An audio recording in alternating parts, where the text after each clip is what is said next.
Aujourd'hui heureuse et en couple avec François Hollande, la comédienne Julie Gaillet est revenue sur sa vie avec son ex-mari Santiago Amigorena dont elle a eu 2 fils.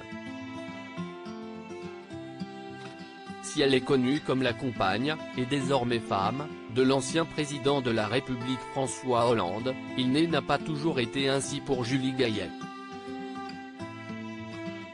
Celle qui a été la cible d'injures au début de sa relation, puisqu'on lui reprochait l'infidélité dont s'était rendu fautif l'ancien président vis-à-vis de Valérie Trierweiler, a pendant quelques années été mariée au réalisateur argentin Santiago Amigorena avec qui elle a eu 2 garçons, Tadeo et Ezequiel. Alors qu'elle publie son nouveau livre Ensemble on est plus forte, l'actrice fait la une, ce 2 mars, du magazine Elle. Dans l'interview à laquelle elle s'est livrée, elle se confie sur sa vie personnelle, présente et passée.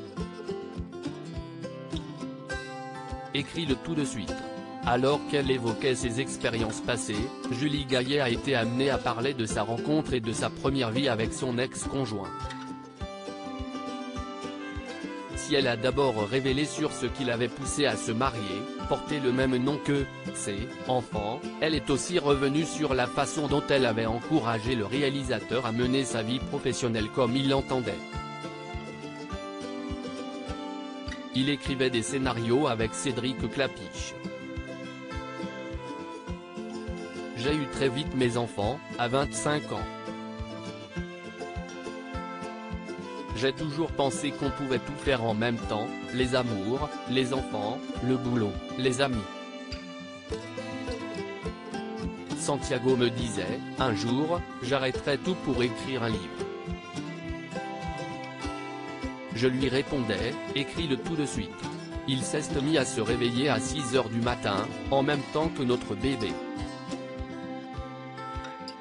Ma belle-mère s'est effondrée aujourd'hui.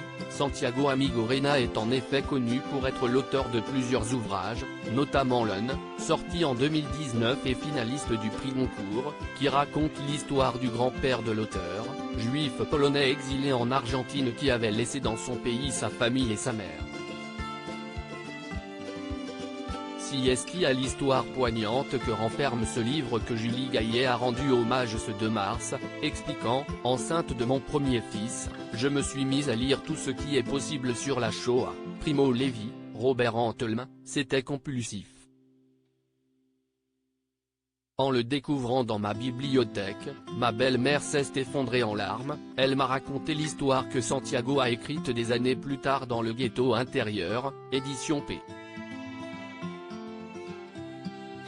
Au point qu'elle n'avait jamais confié à personne, le silence qui a enseveli sa famille marquée par les persécutions. C'était comme si mon fils Tadeo portait en moi l'histoire de la famille de Santiago. À lire aussi Julie Gaillet Salpé, l'actrice révèle avoir retrouvé de nombreux tags près de chez ses parents au début de sa relation avec François Hollande.